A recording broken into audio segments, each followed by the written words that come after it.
How to create content with little time and almost no money. That's what we're talking about today. Hi, this is Frank Buck, and this is the place to be if you want to get organized and make it look easy. People who watch YouTube are often interested in how they can create on YouTube as well.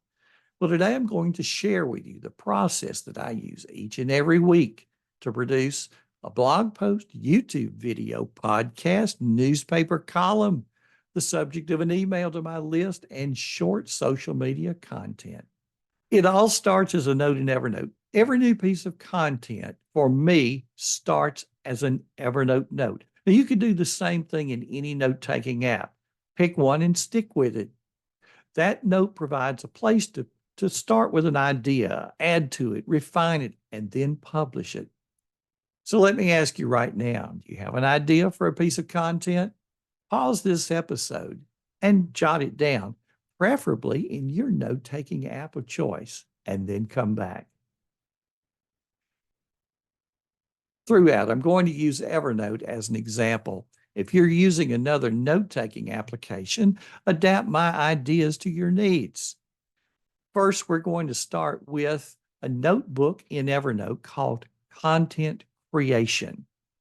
I also created a tag called Content Creation to serve as a placeholder to allow me to nest other tags underneath. And this is an Evernote concept. And for more information on how I use tags in Evernote, I've written a piece of content on that. I'm going to link that in the body of the blog post and in the YouTube video. The tags that I use for my content creation all start with the letters CC followed by a dash.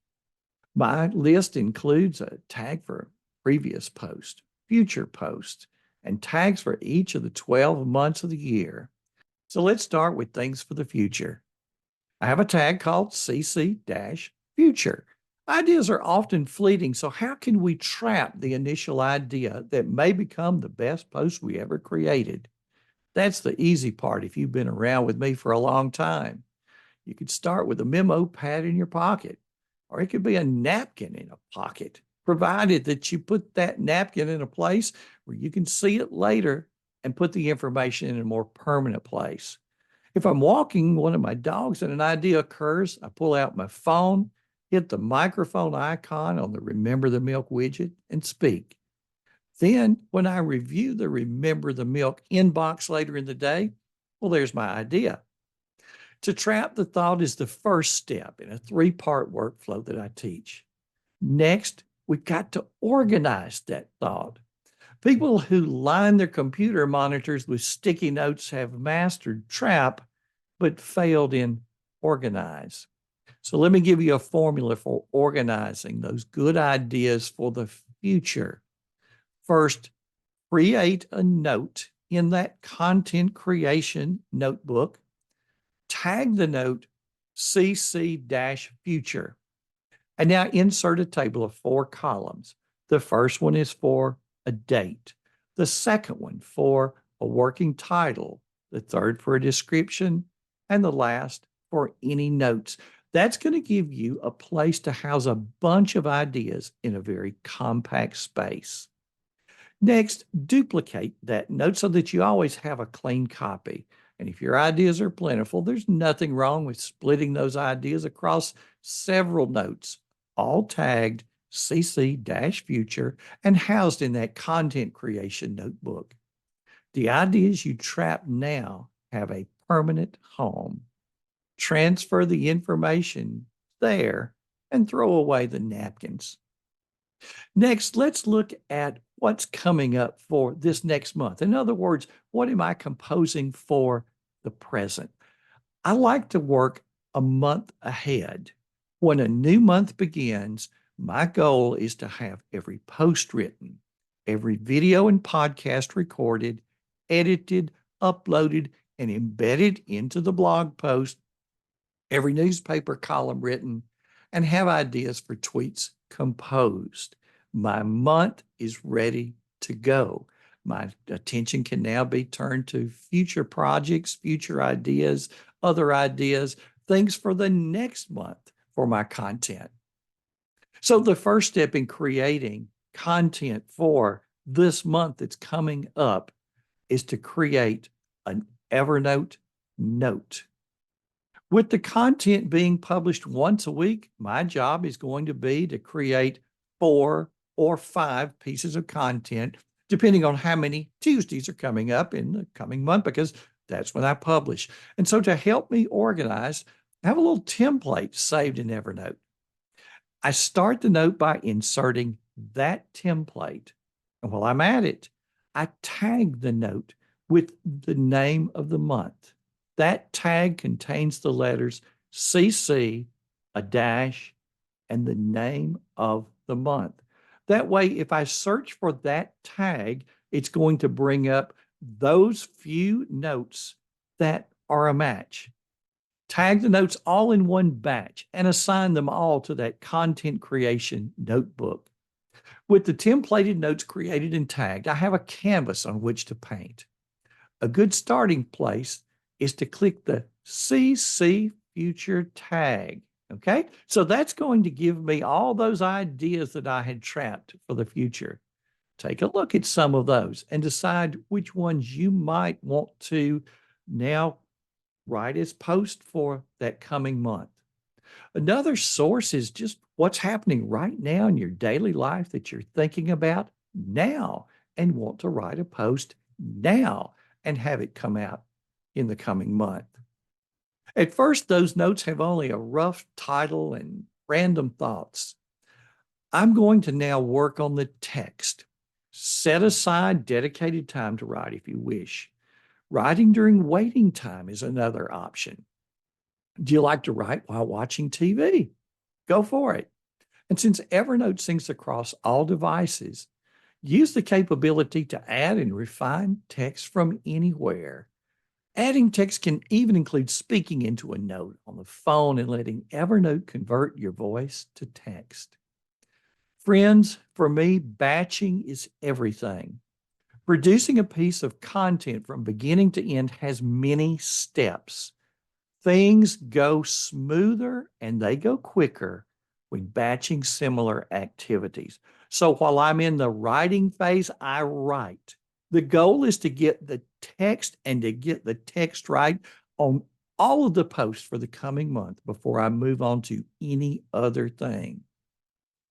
While fine-tuning that wording, I often have a blank PowerPoint presentation open beside that note. You see, there's sometimes when there are things I not only want the audience to hear, but things that I want them to see. And I found that the easiest thing to do is to create those visuals in PowerPoint because as I'm recording for you, my video is 16 by 9. The PowerPoint slides are 16 by 9. When I add those into the video, I know that the sizing is going to be perfect. All right, let's choose a title. We've composed the text, and the title is going to be important because that's going to be the thing that hooks the readers. If the title's not interesting, nobody's going to read a word. I'm going to use AI to help me. I'm going to come back to that in a moment, but let's go on with some of the other things I know that I'm going to have to do. I have a plugin called Yoast that helps with SEO on those blog posts. And I know that that Yoast plugin is going to ask me for a focus key phrase and a meta description. Yoast also wants to see that I've included the key phrase in the meta description.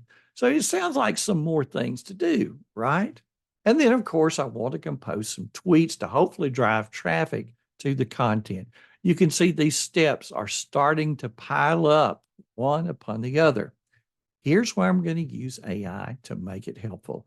Now, I do not use AI to write the text. No, that's me.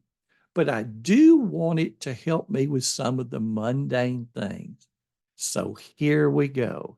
I'm going to let it help me write a title and all of the other things that we talked about just a moment ago. So I have a prompt saved that goes like this. I go to ChatGPT and I enter the following prompt. I am writing a blog post. Could you create for me each of the following, : number 1, 5 titles that would hook readers and rank high on SEO. Now, this is just for one post, not all 5, but just for one. I want to see 5 different titles that I could choose from. Number 2, a focus key phrase no longer than 3 words. Number 3, a meta description for the blog between 140 and 155 characters. Be sure the focus key phrase is included in the meta description. Number 4, 7 tags to use on YouTube that will rank high for SEO. Number 5, 5 tweets that will hook readers and rank high on SEO. Include relevant emojis and hashtags. Number 6, 5 quotes related to the topic of the post with the name of the author. Here is the text of the blog post. And then here at this point, I copy and paste the text of that blog and paste it right there. Stand back and watch ChatGPT produce that for you. And if you want to use the same prompt that I'm using, feel free to copy and paste it somewhere so that you'll have it handy. Now, another little tip from me, I use a couple of different text expanders. So I have a text expander snippet for this so that I can just hit a couple of keys and that entire prompt is just pasted in there for me. And then I just paste the text of the blog post. So I created the one I'm using in Typedesk. I have a link for that for you. I also use TextBlaze when I'm working exclusively in Chrome for other things. So when I go to ChatGPT, hit a couple of keys, the entire prompt appears. I copy and paste the text from Evernote, and ChatGPT does its magic. Need a place to put the results that ChatGPT's given me, right? Well, I highlight and copy it and then paste it back into that Evernote note where I already have the script for the blog. While I'm at it, I paste the same prompt and text into Gemini, Copilot, and Claude, and I copy and paste those results back into that Evernote note as well. So now I have over a dozen suggestions for a title. I pick one and rename that Evernote note with that title. I have a wealth of suggestions for a focus key phrase, meta description of the appropriate link that contains the key phrase, and a wealth of social media content that I can use when my content publishes. All right there. So I haven't recorded anything. All I've been doing is getting the text right and getting these other little mundane things composed. Now it's time to record the video. I use a Blue Yeti mic. The webcam that I have is a Logitech C922. It's 1080p. I bought a separate stand for that webcam that allows me to position it just above eye level. And what I'm trying to do is I'm actually reading from a script here to keep me on target.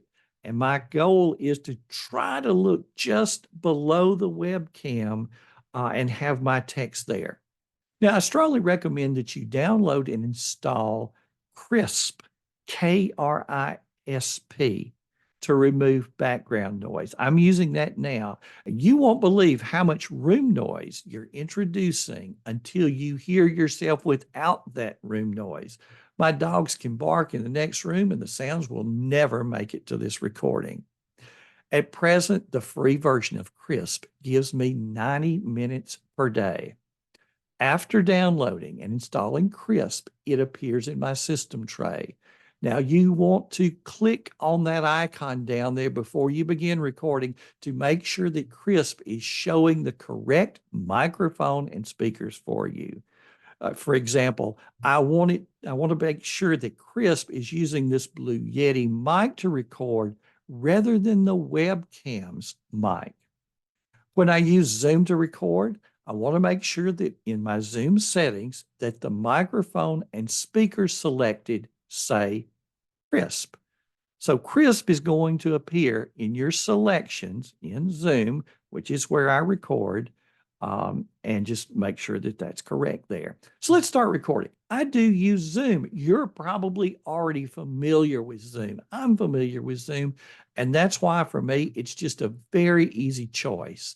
I'm paying that monthly subscription. You may be using the free version. It'll work fine for you, but I'm not having to pay for something additional in order to record. Create a new meeting, just like you would create any other meeting. The only thing you're going to do differently is hit the record button instead of having a meeting with someone else. So before I record, I'll have that Evernote note with the contents opened. There's my script. I highlight and change the font size to 30 points, so it's easy for me to read from a distance. I decrease the width of that window so that my eyes will not be moving back and forth so much. I hope that that's what you're seeing. I'm actually reading from a script, and I hope that I'm making good eye contact with the cam. My right hand is on the mouse, and I gently scroll so that the top line of text is as close to the lens of the camera as possible. It's a little below the lens of the camera, but hopefully so that it looks like I'm looking at you rather than looking down at the script. Hope I'm doing a good job of that. You be the judge. Throughout the recording, I'm reading that text because it keeps me from rambling, and it helps make my message to you as clear as it can be. As I write my script and as I record the video, I keep in mind that I will be using the audio portion for the podcast. And so for this reason, the audio must be able to stand alone. Those who are listening to the podcast will not see any of the visuals that those who watch the video see. Therefore, I'm making an effort to write this script in such a way that it could stand alone. In other words, that you could close your eyes and you would still be able to comprehend everything, even without the visuals. If I make a mistake, and I do it all the time, I've already made a few in this recording, it's time to just pause for a few seconds and pick right back up. There's no need to re-record the entire video just because you made a mistake. You're going to edit those parts out later. Since I've created the script ahead of time, it takes no longer to create the raw video than it takes for you to watch it. So when someone tells you they spent 5 hours creating a video, don't think that you've got to do that kind of thing. I don't have that kind of time. I don't think you do either. And I record the videos back to back in a single session. When I'm done, I click the stop button on Zoom and click to end the meeting. The Zoom files begin to download onto my desktop computer. They'll all be in one folder containing 3 files. You're only going to need one of those.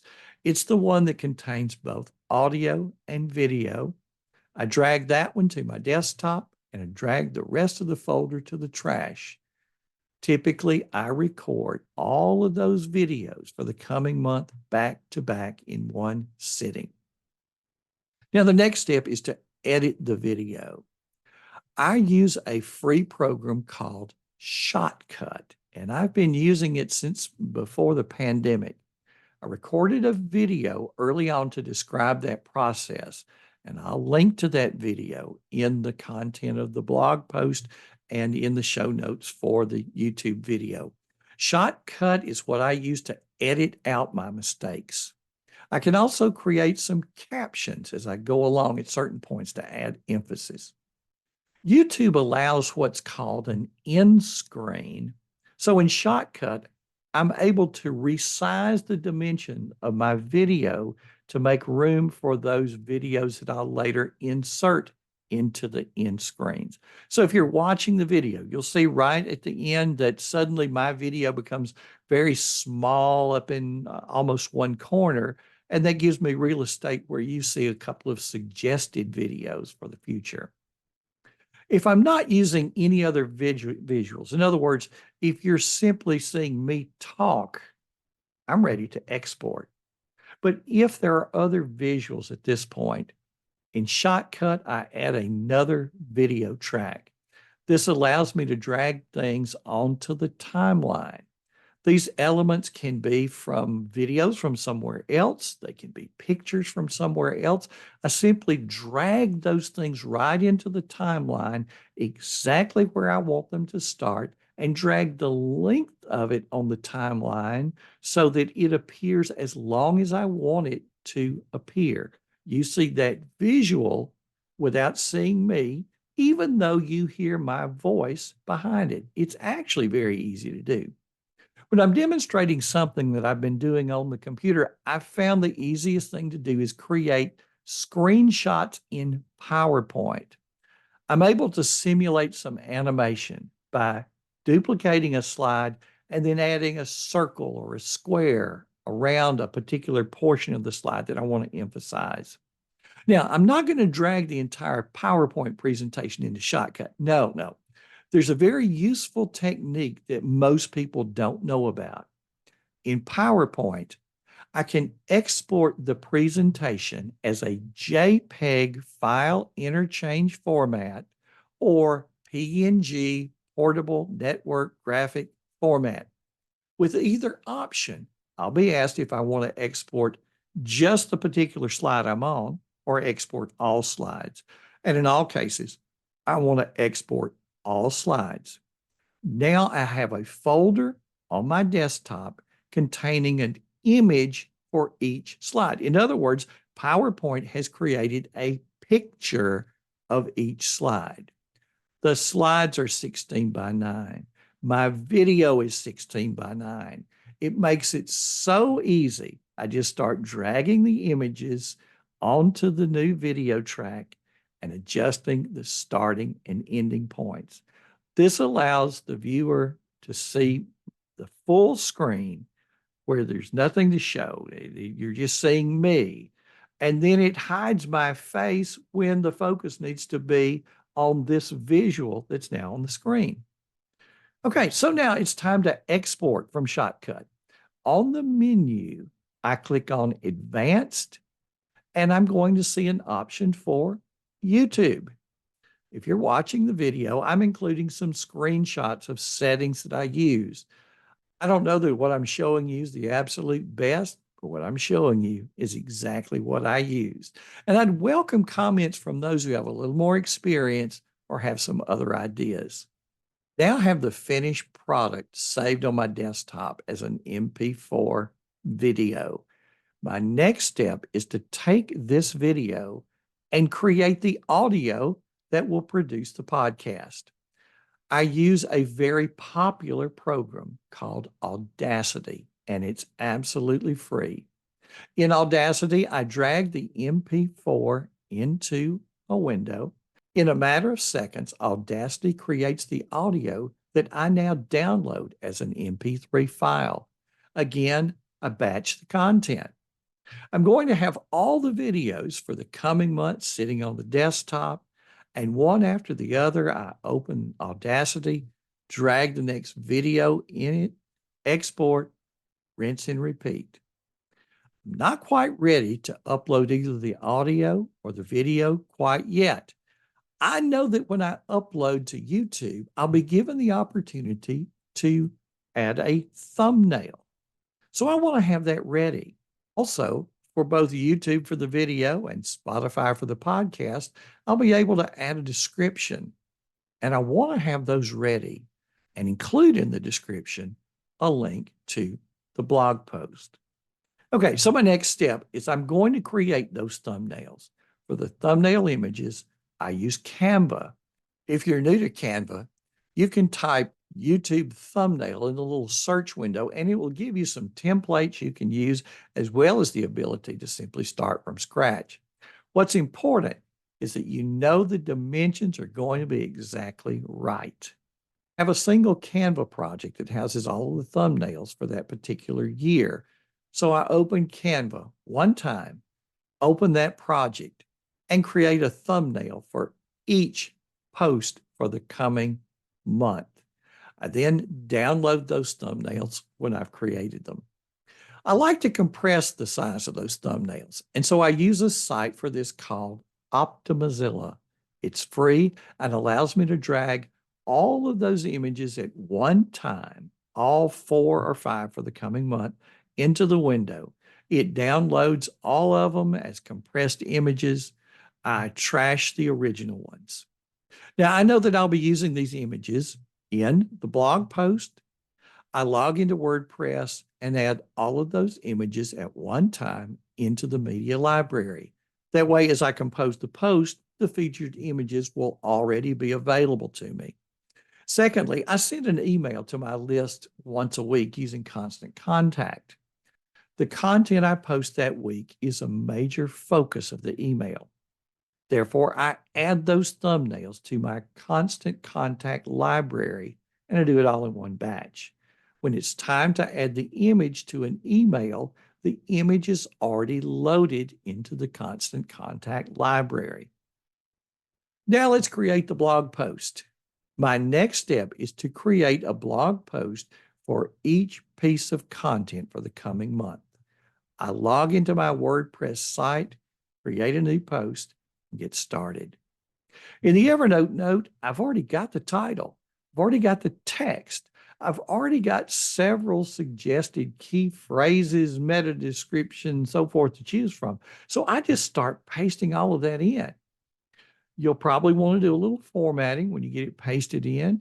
You may wind up turning some text into a list of bullet points. You might want to be sure that the paragraphs are not too long. And if you like to include a relevant quote, you already have several suggestions from AI that are over there in that Evernote note. Include the featured image. WordPress gives you a little place to paste an excerpt.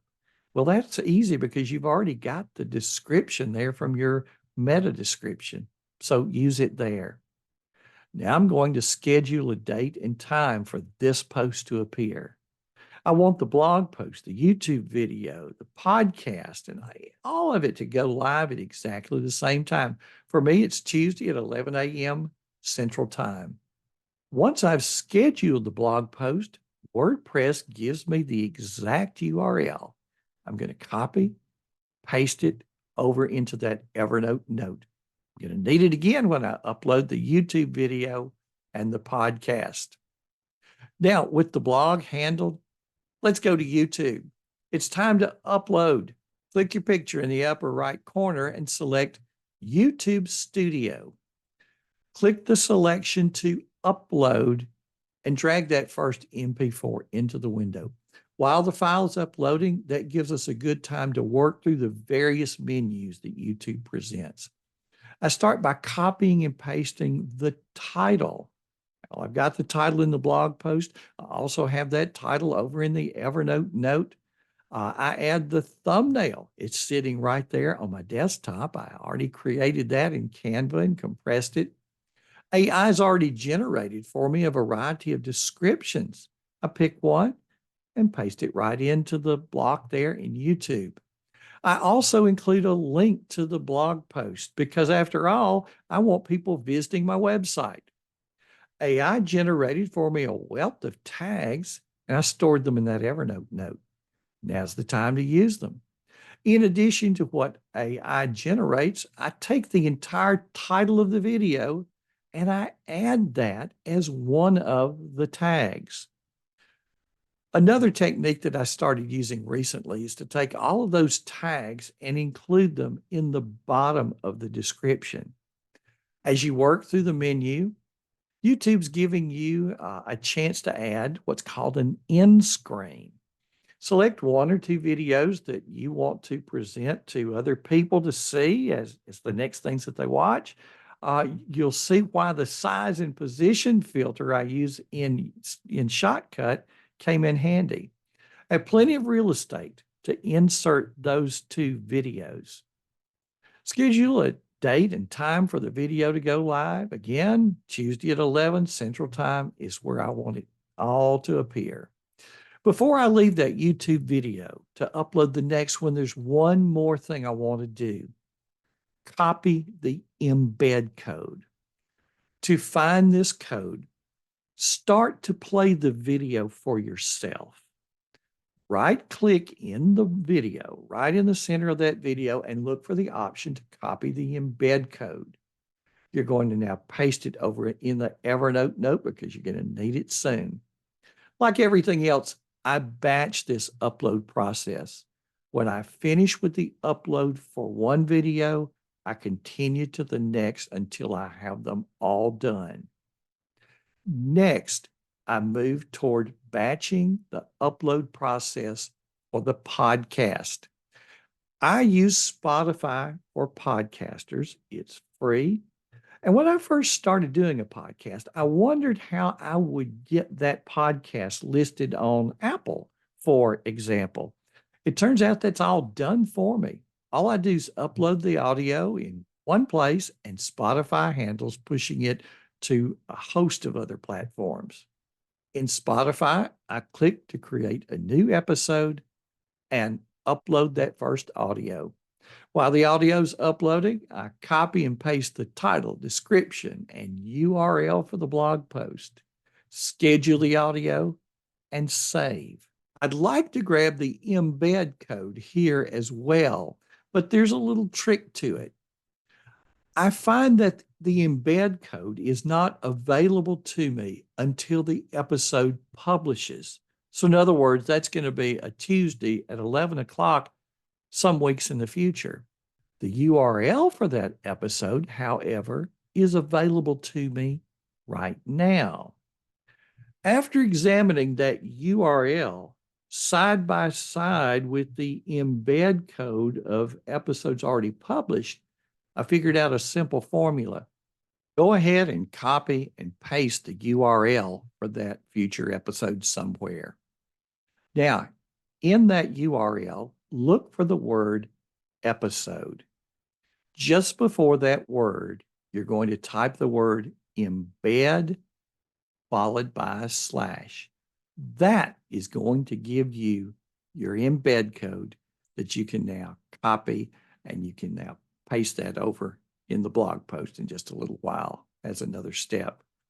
Continue uploading each podcast episode the same way. Now that we have the blog post, video, and podcast scheduled, there's one final step. Return to the blog post that you've scheduled. Let's go to the top of the post and include the embed code for the video and the embed code for the audio. In WordPress, I'll insert an HTML block for each one of those. Some years ago, I ran across a video that talked about getting YouTube videos embedded in a blog to display properly on mobile devices. That video included a little wrapper to put around the embed code. And to be honest, I'm not sure if that's still needed or not, but it's still a practice that I continue to use. So if you're watching the video, you'll see the additional HTML code that I am adding to that embed code. Now, for many of you, this may be enough. For many of you, just following the steps for YouTube may be enough, or for a podcast may be enough. Once I have all of the blogs just like I want them, including those embed codes, and the blog posts are all scheduled, next I'm going to write a column for the local newspaper, and the text of the blog post serves as the foundation. I copy and paste the text from Evernote into Word and start modifying it as needed. I do all of the editing for all of the newspaper columns for the coming month in one batch. Now I can sit back and watch it publish. The content for the next month's going to appear each week. And to help promote that content, I post to Facebook, Instagram, and X, formerly Twitter. I have the thumbnail originally created in Canva, and I used it in YouTube, and now I can repurpose it here on any of the social media platforms. Earlier, I used AI to compose a variety of tweets. Feel free to post in real time or schedule them out.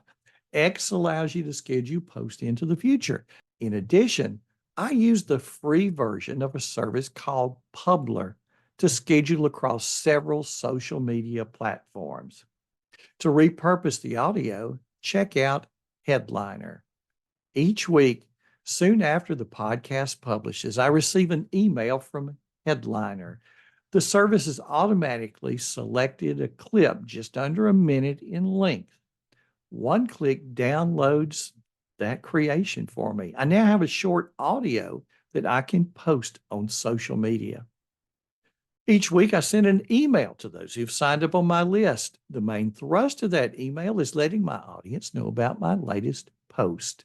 I already have an image, a description, URL, put it all in that email. And that means most of the work is done for me before I start. Now, let's think about preserving our content for the future because we may want to repurpose it somewhere else or simply have a record of what we've done. So, once the content for this month is all posted, what happens to those notes in Evernote? When the current month becomes the past month, it's time to tie a bow around the content. I don't need to preserve everything that was in those Evernote notes. However, I would like to preserve a record of the date, time, description, and URL for each post. The ideas for content began in a table within a note tagged CC-future, and they're going to end up in a table within a note tagged CC-history. The table contains columns for the date, the post title, the description, and a URL. Copy and paste that information from your Evernote note into that table, and now I can get rid of the original note. And now I've got some things sitting on my desktop that I need to file away. In OneDrive, I have a content creation folder. Inside it, you would see the following folders: blog images, blog PowerPoints, podcast, videos. So there's my process. It's many steps, but batching makes it doable. None of the steps are hard. The hard part is remembering them and getting them in the right order so that they take less time to accomplish, and batching is crucial. When you do similar tasks together, it takes less time and the chance for error diminishes. Now, I don't have a team. That means I'm not paying a team, which is a good thing, and you likely don't have a team either. I've been blogging regularly since 2005. I added the podcast component in 2017, and I started adding the video a couple of years later. While many other channels have come and gone, this one has been bringing regular content since 2005. One morning, I got the idea for doing a video, the one that I'm recording right now. I grabbed my phone, created a new note in Evernote, started talking, and didn't finish until all the words were on that screen in front of me. You can do the same thing too. What I'm doing isn't perfect, but I hope it's helpful. And if you like this one, be sure to subscribe on YouTube if you haven't done so already. Hit the like button if you haven't done so already, and get on my email list if you haven't done so already. You can do that over at frankbuck.org. Thanks for stopping by. This has been Frank Buck, helping you get organized and make it look easy.